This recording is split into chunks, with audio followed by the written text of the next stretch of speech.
శివరాత్రి రోజు జాగారం చేయలేకపోతే ఉపవాసం ఎలా పూర్తవుతుంది?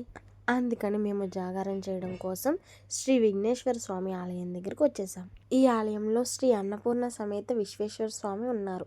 ఈ స్వామివారికి ఎవ్రీ ఇయర్ ఏకాదశ రుద్రాభిషేకం చేస్తారు. అది చూడడానికి మేము ఈరోజు గుడికి వచ్చాం. ఫస్ట్ అయితే గుడినంతా దీపాలతో అందంగా అలంకరించారు. తర్వాత భక్తులందరూ అభిషేకం కోసం తెచ్చినవన్నీ పంతులు గారికి ఇచ్చేశారు. రుద్రాభిషేకానికి కావాల్సినవన్నీ రెడీ చేస్తున్నారు. పంతులు గారు అయితే అభిషేకం స్టార్ట్ చేశారు. తర్వాత అందరి చేతికి మంత్రపుష్పం ఇచ్చారు. చూసారా, ఎంతమంది భక్తులు ఎంతో దైవభక్తితో ఆ స్వామివారి అభిషేకం చూడడం కోసం వచ్చారు.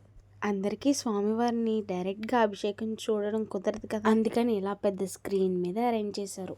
ముందుగా ఆవు పాలతో అయితే స్వామివారికి అభిషేకం మొదలుపెట్టారు. ఇంకా ఆవు నెయ్యి, పెరుగు, తేనె, పండ్ల రసాలు, చెరుకు రసం, గంధం, విభూది, కుంకుమ, అలాగే పంచదార, కొబ్బరి నీళ్ళతో ఈ రుద్రాభిషేకం చేస్తారు.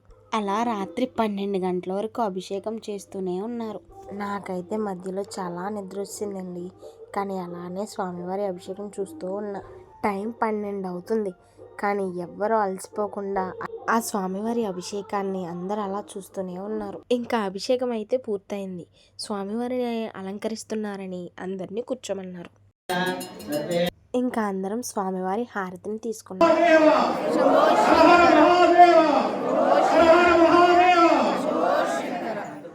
చూసారా స్వామివారిని ఎంత అందంగా అలంకరించారో.